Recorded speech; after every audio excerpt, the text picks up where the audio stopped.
Now this is just a few dialect stories for you tonight, alright. This one's called Proud to be Cornish. After having dug to a depth of 10 feet last year, Australian scientists found traces of copper wire dating back 200 years and came to the conclusion that their ancestors already had a telephone network 150 years ago. Not to be outdone by the horses, in the weeks that followed, an American archaeologist dug to a depth of 20 feet, and shortly after, a story was published in the New York Times. American archaeologists finding traces of 250-year-old copper wire have concluded that their ancestors already had an advanced, high-tech communications network 50 years earlier than the Australians. 1 week later, the council in Cornwall reported the following. After digging as deep as 30 feet in St. Just, Denzel Pemberthy, a self-taught archaeologist, reported that he found absolutely bugger all. Therefore, Denzel has concluded that 250 years ago, Cornwall had already gone wireless. Oh, 'tis raining cats and dogs, said Richard Henry, who had just come in from school. Can't go out night. Tell us a yarn feather. Not any good ones, do we? Hey, did I ever tell you about Woolly Waistcoat? Oh, 'tis true, and if it didn't, he ought be. How do we call that feather? Asked Richard. Well, of course, he said he'd wear his waistcoat in bed to keep his feet warm. Willie used one of their cutthroat razors and was shaving when the cat jumped up on the table and scat over the jug of milk. This frightened him and turned round quickly, still holding the razor in his hand, cut off the tip of his nose. When he seed what he'd done, he left the razor fall out of his hand, and having no boots on, he fell on his foot and cut off a piece of his big toe. By this time he was hollering for help. I killed myself, I know I have. And in the excitement he stuck the piece of his toe on his nose and the tip of his nose on his toe. Now, strange to say, they both stuck, and to look at them, you wouldn't know it ever happened. But there was one snag. Well, what's that? Asked Richard Henry. Well, every time he wanted to wipe his nose, he got to take his boot off.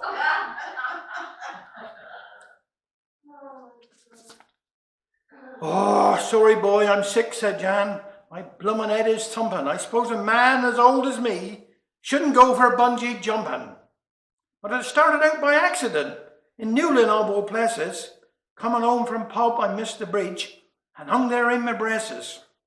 Well, as I dangled up and down, I was feeling quite elated. 'Tis like as though your aches and pains are all elasticated. So the next weekend I tried again with a crane from Harry Deebles. But I bounced around too high and went round the jib like wool round knitting needles. Of course the boys all laughed till they were sore, so I said I bet a tenner, with a bit of practice through the week, I can do the cliffs up zenner. Now, as you know, with all these things, 'tis down to preparation. So I took command of the setting up with the utmost calculation. And on the day the crowd was hushed, and then whoosh and I was dropping, on down and all was well, until it came to stopping. I tell you, boy, I hit the sand like a human armadillo, and tunneled 30 feet or more till bedrock formed a pillow. It was while my bones was being set, with my arms and legs in plaster, that I had the time to ruminate on the cause of my disaster.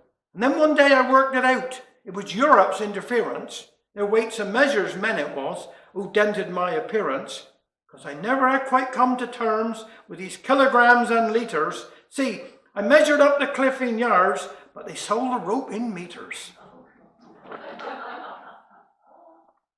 Now this here one is a man from Bude decided to become a monk.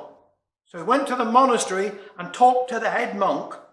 Head monk said, you must take a vow of silence and you can only say 2 words every 3 years. The man agreed. And after the first 3 years, the head monk come to him and said, and what are your 2 words? Food cold, the man replied.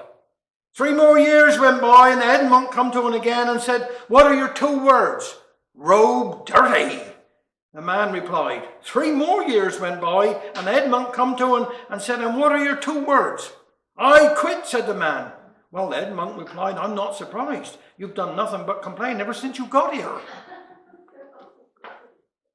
Oh, It was a quiet night in Hayle, and a man and his wife were fast asleep when there was an unexpected knock on the door. The man looked at the alarm clock. It was 3:30 in the morning. I'm not getting out of bed at this time, he thought. There was another louder knock. Aren't you going to answer that? Asked his wife. So the man dragged himself out of bed and went downstairs. He opened the door to find a strange man standing outside. It didn't take long for the homeowner to realise the man was totally drunk. "All right, my handsome," slurred the stranger. "Can you give me a push?" "No, I can't. It's 3:30 in the morning, and I was in bed," said the homeowner as he slammed the front door. He went back to bed and told his wife what happened. "That wasn't very nice of you," she said. "Remember that night we broke down in the pouring rain on the way to pick up the children from the babysitter, and you had to knock on that man's door to get us started again? What would have happened if he told us to get lost?" "Yeah, but the man who just knocked on our door was as drunk as a pariner," replied the husband. "Well, can we at least help him move his car somewhere safe and sorting out a taxi?" said his wife. So the husband got out of bed again, got dressed and went downstairs. He opened the door, but he couldn't see the stranger anywhere. So he shouted, "Hey, do we still want to push?" He heard a voice call out, "Yes, please." So still unable to see the stranger, he shouted, "Well, where are he?" "I'm over here, my handsomes," the stranger replied, "on your swing."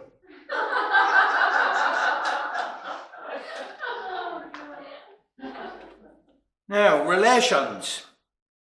Father was at the table checking his football pools, all the homes and the ways and following the rules.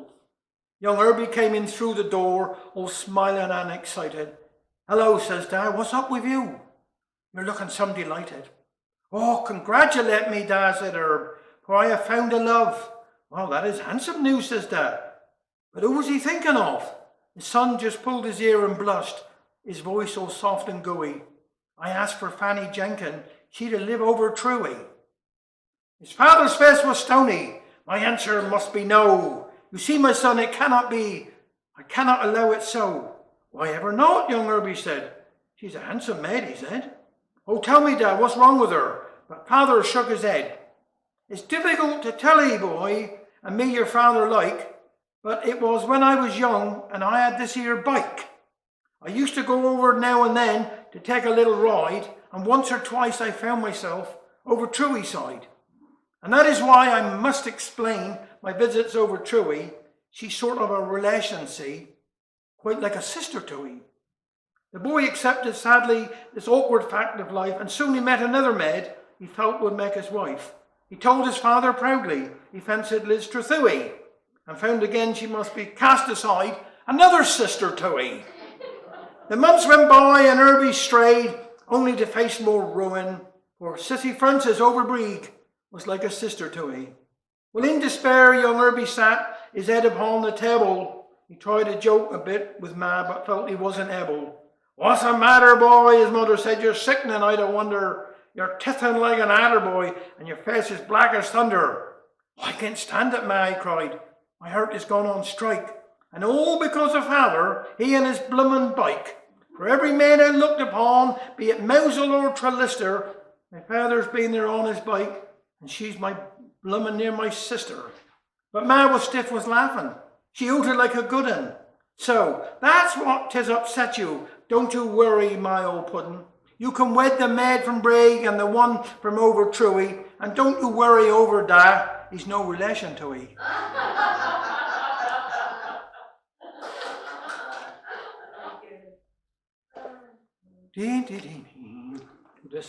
This one's called the Start Samism. I expect some of you have heard some of these anyhow, but I can hardly tell you now for Grislin. See, 'twas 4:08 this morning, see, and I heard this noise below, like, well, I thought 'twas my ma, one of my grandchildren, though I wasn't expecting no one. And then I heard the strangest sound like a linnet 'twas, all shrill and high. Mr. Tonkin, are you awake, dear? It's Nurse Titty. I'm here for Nurse Barnacle. She's had a fall, poor soul. Will I come straight up?" And then I hear these get feet stanking up the stairs, heavy like a infantryman. Thought she'd be going through the planching any time. Well, when the door opened, 'twas like a vision, a starched Amazon. And then, without no invitation, she starts bustling. "I'll just straighten your covers and draw the curtains, Mr. Duncan. Fresh air to air the circulation. Am I right, Mr. Tunkin? And she turns and looks over her glasses at me. I must have looked like a cornered ferret, hair like a furze bush. Oh, makes me ache now to think of 'em. And then she reaches into this bag, takes out some books and starts reading. Tunkin, Arthur John Samuel, bed bath twice weekly. You don't mind if I call you Arthur, do you, Mr. Tunkin? Well, I was struck dumb, as you can imagine. I think she took that as a no, because she carries on with Mr. Tunkin this and Mr. Tunkin that, and where it does it hurt, Mr. Tunkin, and tell me if you're uncomfortable, Mr. Tunkin. And as quick as you like, she's on me, pulling back the bedclothes and dragging off my nightshirt. Well, I can't pretend I didn't need a bath. You know me. Never was one for all that, and for a second I did feel a touch of embarrassment. But then she started soaping up and I forgot all about him. Now, she wasn't no ever gardener or nothing, but hell, I am starting to get particular at my time of life, so I just lay back and took him.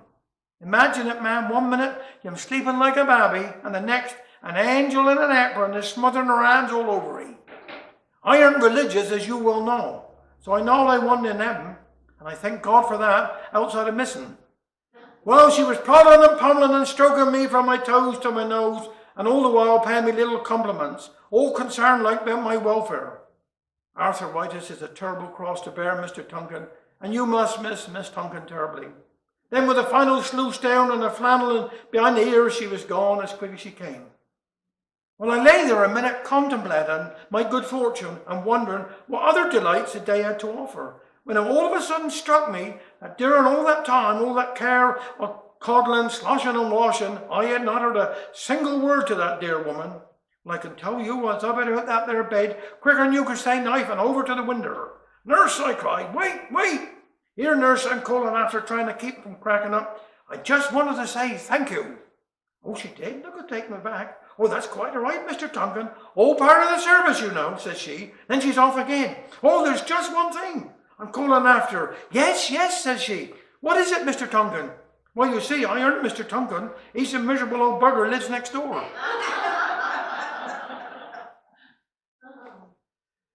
Now, I have a little sat-nav. Yes.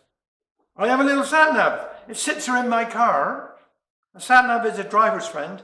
It tells you where you are. Oh, I have a little sat-nav. I've had it all my life. It's better than the normal ones. My sat-nav is my wife. It gives me full instructions, especially how to drive. It's 30 miles an hour, it says. You're doing 35. It tells me when to stop and start and when to use the brake, and tells me when it's never ever safe to overtake. It tells me when a light is red and when it goes to green. It seems to know instinctively just when to intervene. It lists the vehicles just in front and all those to the rear, and taking this into account, it specifies my gear. I'm sure no other driver has so helpful a device, for when we leave and lock the car, it still gives its advice. It fills me up with counselling. Each journey's pretty fraught, so why don't I exchange it and get a quieter sort? Well, you see, it cleans the house, makes sure I'm properly fed, it washes all my shirts and things, and keeps me warm in bed. Despite of all these advantages and my tendency to scoff, I only wish that now and then I could turn the gadget off. An expectant father rang the Trellis maternity unit to see how his wife, who had gone into labour, was getting on. By mistake, he was connected to the county cricket ground. How's it going, he asked. Oh, fine, came the answer. We got 3 out and hope to have the rest out before lunch. The last one was a duck. A farmer near St. Just saw a stranger drinking from his stream. He shouts, "What's on? You don't want to be drinking that. It's full of horse pee and cow doings." "Oh, aye there," says the stranger. "I'm your new neighbour from London. I just bought a cute little cottage in the village. I'm not used to the way you chaps speak. So could you say that again, a bit slower, please?" The farmer replies, "If you use 2 hands, you won't spill any."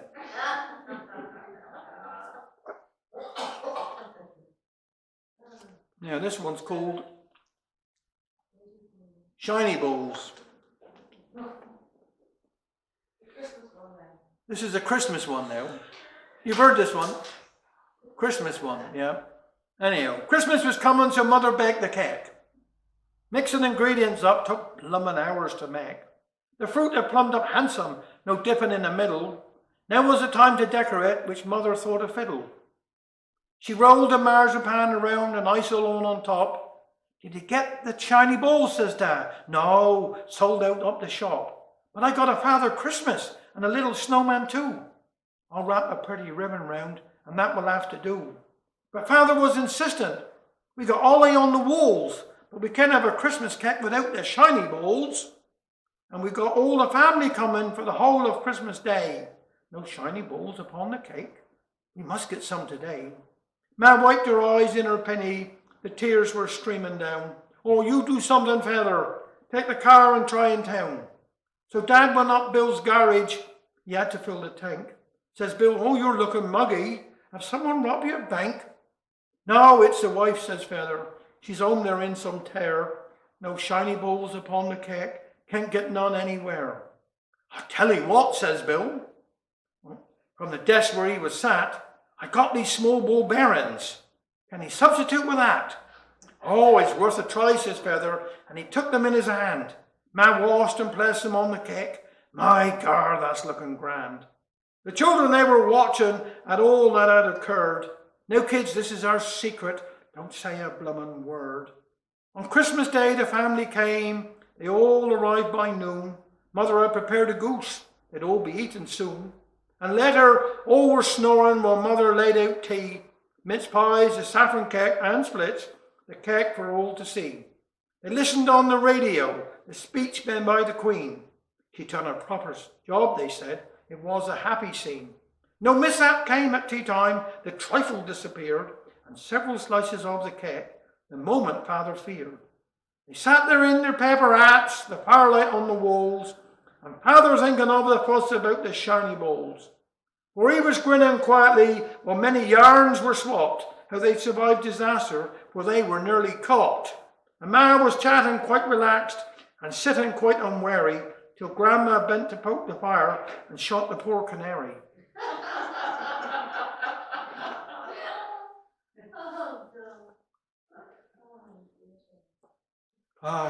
It's getting colder, Jan remarked. I can feel it in my bones. My feet are always first to towel. They're like the piper stones. Poor Ada gets the worst of it, because when we goes to bed, she'd a mutter about the concrete blocks I'd a push against her leg. I tried all sorts down through the years, from things that I've been told. You can get these here fancy thermals, but they're dearer, boy, than gold. And Willie John said, do like me when the chill of winter bites. The best thing of the lot, my son, is a pair of woman's tights. So I went and asked my Ada. Of course, she had to make me squirm. Well, Jan Travaska, she replied, I believe you're on the term. You better take your fancy from the airing cupboard shelf, but if you want them black and sexy, you can buy them for yourself. Next morning, pulling turnips, and the wind was like a knife, but my legs and feet was cosy, thanks to my beloved wife. Oh, you're chirpy, Jan, says Henry. How's your darling Ada May? Oh, she's fine, I said, and feeling extra close to me today. Perhaps Henry's horse was listening. He decided to be cute and bolted with the turnip cart and me in hot pursuit.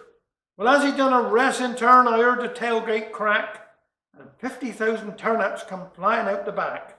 Oh, my foot, oh, my leg, I was in some sorry state. The boys run round and hyped me up, but I couldn't take my weight. Each time I tried to stand up straight, the pain was getting worse. So we hobbled off down the road to see the district nurse. The next thing I remember, I was on this big settee. Nurse Florence Penalula was there fiddling with my knee. I better take a look, she said, while grinning through her teeth. And I suddenly recalled what I was wearing underneath. As I lashed around and struggled, she said, come on, don't be shy. And she whipped away my trousers in the blinking of an eye. In silence while I waited for a giggle or a scream. But Florence Penaluna was nowhere to be seen. And her voice off in the corner said, I'm writing up my notes in case of complications and the need for antidotes. I feel this diagnosis should be written up in lights. Minor bruising round your ankles and a ladder in your tights.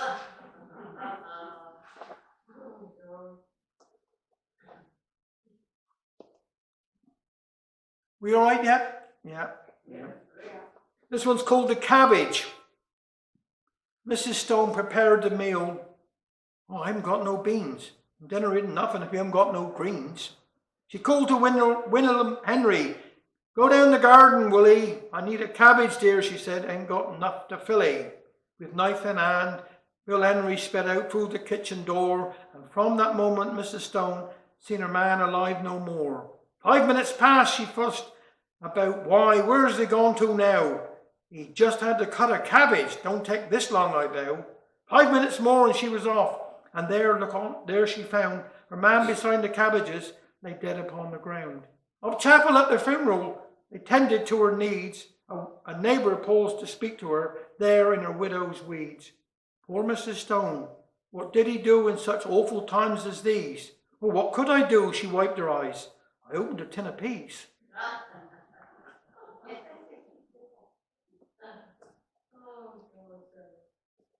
If Sammy had a donkey. Sammy had a donkey, one very bright. If you tried to turn him leftwards, he would veer off to the right. Sometimes he would gallop and sometimes he would crawl. And he sometimes dig his heels in and he wouldn't go at all. His eyes was different colours and he only had one ear. He was knock-kneed in his front legs and he was bandy in the rear.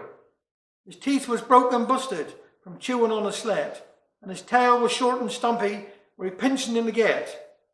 One day I says to Sammy, how is it, my old dear, that you bought that bloomin' donkey and you kept him all these years?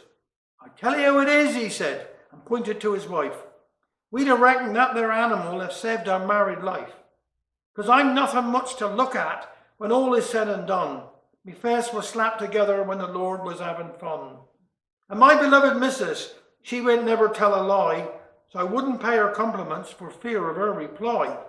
But since I got that donkey, 'tis like Christmas every day. I'd a tell her how she's pretty, and she'd a look at me and say, Dear Sam, I'll give 'ee kisses, and I'll sit upon your lap, 'cause compared to that there donkey, you're a handsome-looking chap.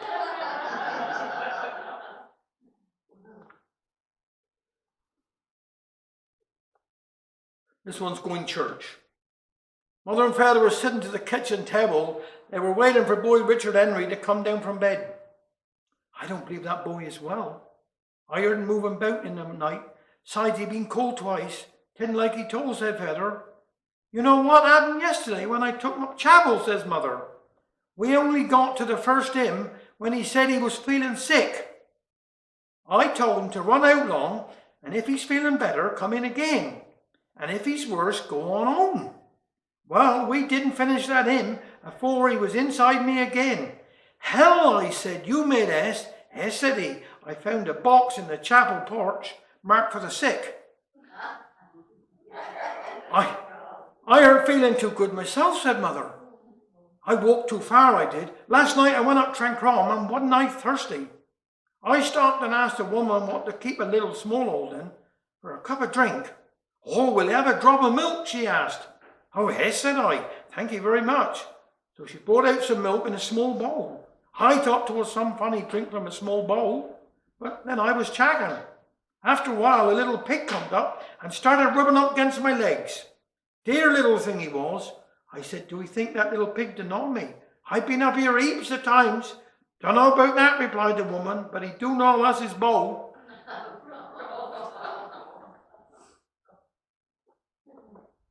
Right.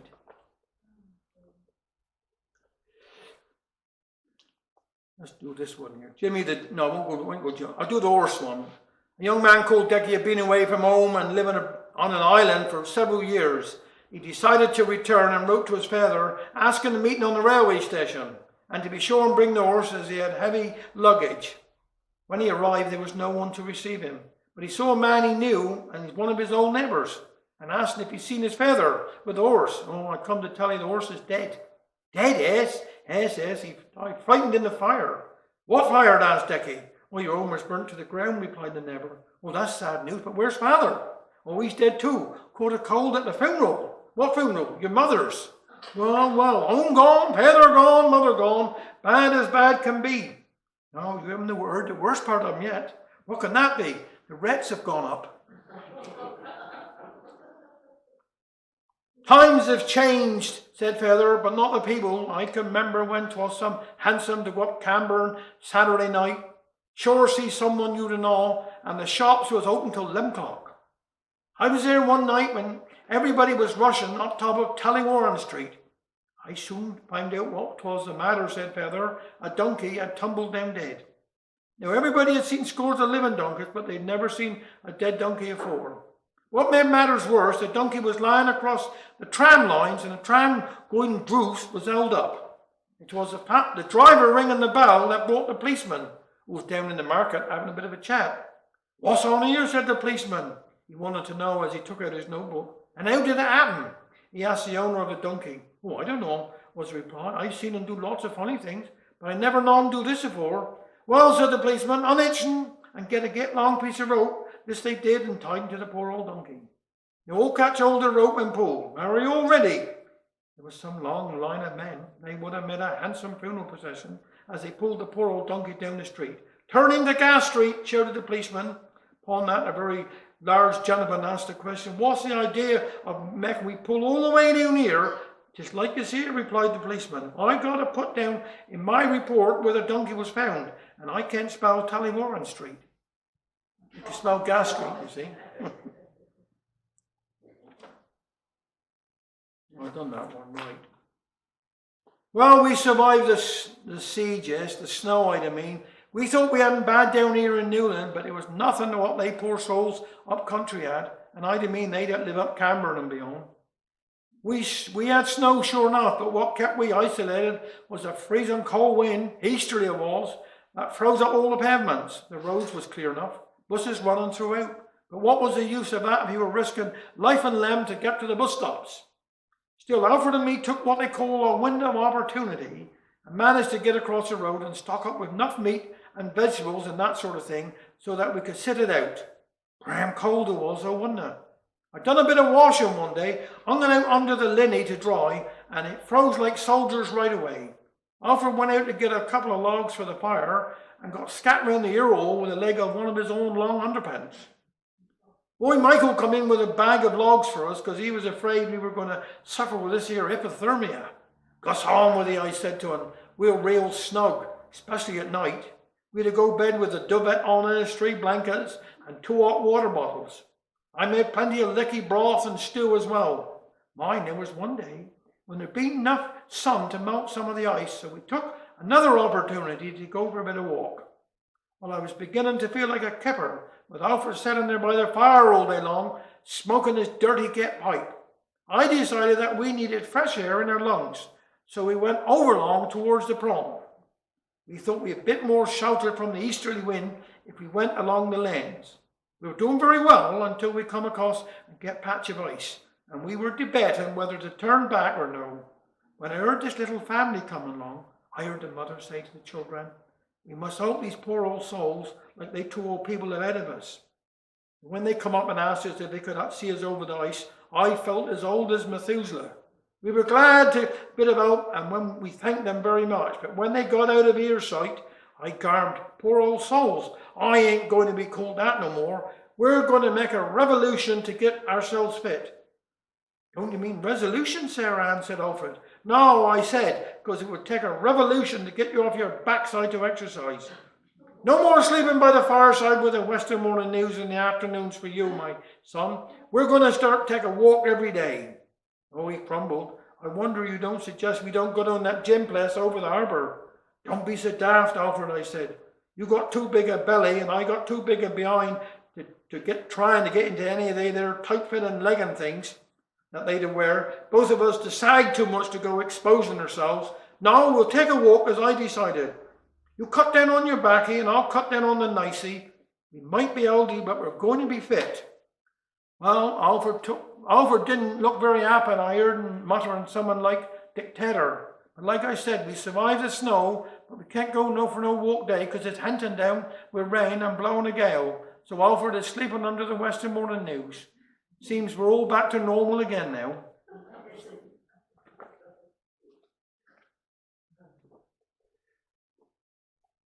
I'll do this one a minute. This is just called the good old days, really. I mean, I can remember it anyhow. But we met and married a long time ago. We worked for long hours when wages were low. No TV, no wireless, no bath, times were hard. Just a cold water tap and a walk in the yard. No holiday abroad, no carpets on floors. We had coal on the fire and we didn't lock doors. Our children arrived, no pill in those days, and we bring them up without any state aid. They were safe going out to play in the park. Any old folks could go for a walk in the dark. No Valium, no drugs and no LSD. We cured most of our ills with a good cup of tea. No vandals, no muggins. There was nothing to rob. We felt we were rich with a couple of bob. People were happy in those far-off days, kinder and caring in so many ways. Milkmen and paper boys would whistle and sing. A night at the pictures was one of our own mad flings. We all got our share of troubles and strife. We just had to face it. That's the pattern of life. Now I'm alone and look back through the years. I don't think of the bad times, trouble and tears. I remember the blessings, our home and our love, and that we shared them together, I thank God above. That was by the late Winnie Bassett wrote that. You know, but I know people have put, but as far as I can on it, it's a local lady, you know. Right. Keep your clothes on, Ada. Oh, here, boy, said Jan. Did he read that they woman up the line, stripping them to nothing for a calendar design? I had to lay the law down, and I done 'em by and by. I said, keep your clothes on, Ada, down the local WI. Oh, don't be daft, said Ada. They aren't getting me undressed. Why, even bathroom mirrors can't catch me without my best. Oh, that's true, says I. You was never one that ventured off the path. You're the only woman I know what dressed to take a bath. But I'm afraid you might be tempted down at one of they affairs. I wouldn't trust that Mildred Potts for all her fancy airs. I seen her husband swimming once down off the Golden Mile, and all that he was wearing was a trilby and a smile. You keep your clothes on, Ada, as a decent woman do, and if they're looking for a dolly bird, make sure it isn't you. And when you sit in Jerusalem, don't close your eyes no more, or you'll be in the Daily Star on pages 3 and 4. See, there's some that's high and mighty and some as dainty as you wish, and when they get together, 'tis a different plate of fish. Your mother had it right, dear maid. Remember what she said. You keep your clothes on, Ada, and don't ever nod your head. You stick to making chutney, dear, and when you handin' in, you button up your overcoat right underneath your chin. And if they're taking photographs and wanting you to pose, you be a lady all refined and punch them on the nose. Imagine down the paper shop, the stick there'd be for me. If you was on a calendar for all the world to see, they'd stand there staring, google-eyed, like pixies down the dole. Oh, you're looking peaky, Jan, they'd say, but Ada's looking well. So keep your clothes on, Ada, your spring chicken days are gone. The sands of time have shifted and continue moving on. Every picture tells a story, so the saying goes of old, but there's one such thing as stories that are better never told. Right.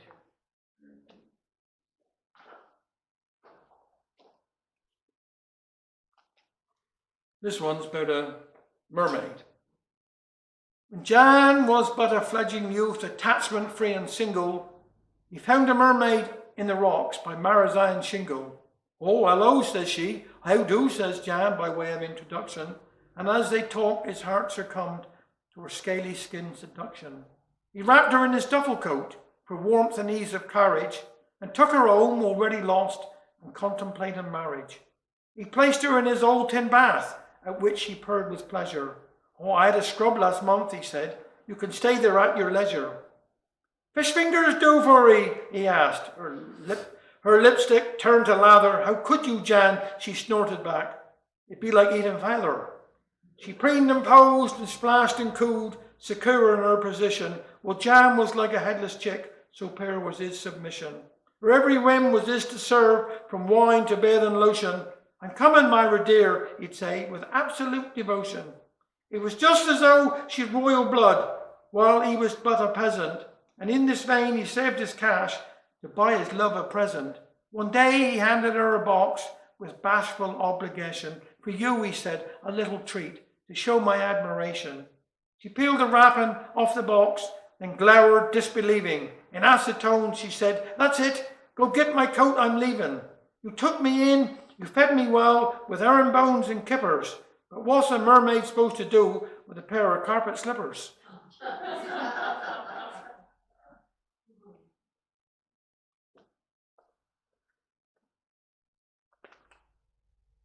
This one's called Sick Visitors. I had the flu and I lay sick in my bed. I was aching all over from my toe to my head. Then my friends came to see how I was doing, and when they all went, I felt like a ruin. The first to come was Mary Jane. "Hello," she says, "here, I got some pain going down through my cheens, and you never believe I can't find nothing at all that seems to relieve it. Still I must suffer in silence and not make a fuss. Oh, look, here's Emily, just come off the bus." Says Emily, "I must say you're looking all right. As for me, I tell 'ee, I was up half the night, feeling all wished with a pain in my belly. On my legs they seemed to be made of jelly." Then in comes Agnes with a woeful expression. "Oh, I'm feeling mortal. I've got this here depression.